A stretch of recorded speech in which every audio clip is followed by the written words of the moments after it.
Alright kiddos, Sarabia here with another quick little lesson. We have made it. This is the third video in the exposure triangle series. Today we're going to be looking at ISO. Okay, so ISO stands for International Organization of Standardization. What does that mean? Well, it's a really long story, and if you really want to learn more about it, I'm putting a link below to explain where that name came from. But essentially what ISO means is the image sensitivity to light. Right, or the image sensor sensitivity to light. What's the image sensor? On a DSLR camera like this, if you were to take the lens off and you were to look back here, right, when you activate the shutter, this little mirror opens and it reveals the camera sensor. Right, the camera sensor is the part of the camera that captures the light and turns the light from the outside into an image that we can process digitally. Right, in the old days, the camera sensor was the film, right? The film that cameras would use. But basically, now that we have digital cameras, ISO allows us to raise or lower the sensor sensitivity to light. So this is another tool that allows us to increase or decrease the exposure. Right, now, this setting is important because it works in tandem with all three other settings that you've learned about before, right? So depending on the situation, you will change the ISO to different settings. For example, if you're outside in a really bright day and there is a lot of light, right, your ISO will typically want to be very low. The lowest ISO that you can have on a camera like this is 100. Okay, so on a bright day, almost by rule, you will very likely have an ISO of only 100. And that will allow you to play with the shutter speed and to play with the aperture a little bit while keeping the exposure down and not let it get overexposed. An overexposed image is an image that has a lot of white, that looks kind of washed out. You really want to avoid that. It looks very unprofessional. If you are in the opposite scenario and you are in a very dark environment, right, and there's not a lot of light, and you still want to play with the shutter speed and with the aperture, then what you can do is you can bump the ISO up. And some ISOs in certain cameras go way up, and it's really helpful because when there's not a lot of light, that allows you to bring the exposure up. But there is a very important trade-off, all right? When you bring the ISO up, digital noise gets introduced into the sensor. Digital noise is like a type of grain. It's like a dirtiness in the image. You can look at this example right here to see what I mean. You see this? There's like a little grainy, there's like little dots of odd colors.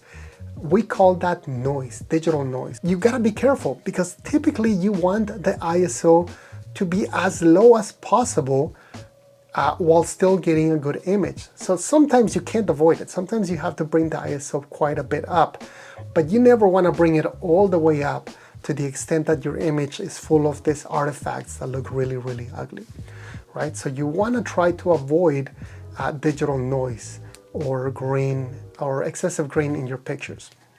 So when you're playing with your camera, you have to adjust the ISO depending on the situation and depending on what your other settings are, right? So this is the wonderful thing in this last project. Now that you have looked at all three different settings, you can begin to play around with what each one of them does and how each one affects the other. All right, so just to review really quick, I'm gonna bring you all the way back to aperture. Remember that aperture is the size of your iris, right? How much light gets in or out. Aperture also allows you to make the background blurry if you have a really wide aperture. Shutter speed is the amount of time that the sensor is open to the light, right? A fast shutter speed allows you to capture motion and freeze it. A really slow shutter speed allows you to create motion blur. And the final setting is ISO. Remember, a low ISO will let in less light, so whenever the environment is really bright, you want a low ISO.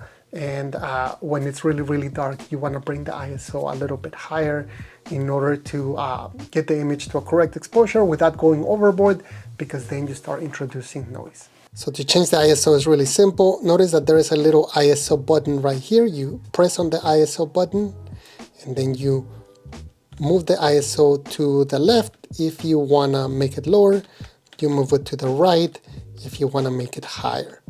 Okay, so this will give you less light.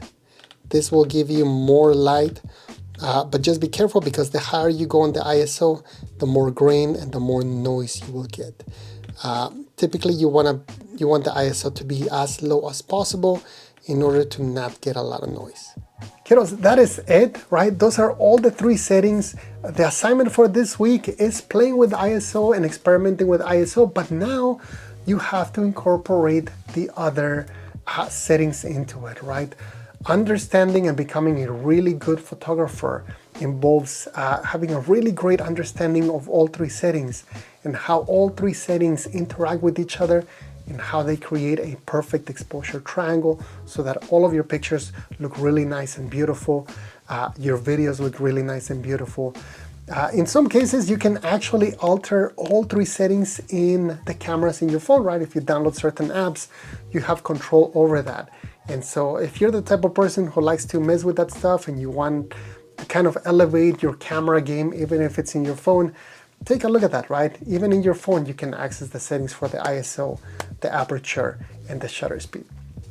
So kiddos, in order to complete the project for this week, head to the Google Classroom, take a look at the document there, the descriptions of the pictures that you need to submit, the example of the project that you need to turn in with all of the pictures all together.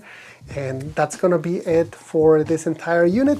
Hope you had fun taking pictures, and we're gonna be using these same skills for when we switch over to creating videos, right? So we're not gonna stop using the cameras. We're gonna continue to have fun creating some beautiful content, whether it's photography or video. All right, so I'll see you on the next lesson. Hope you have fun. If you have any questions, ask your peers first, and then come ask me if they're a little confused. So I'll see you on the next one.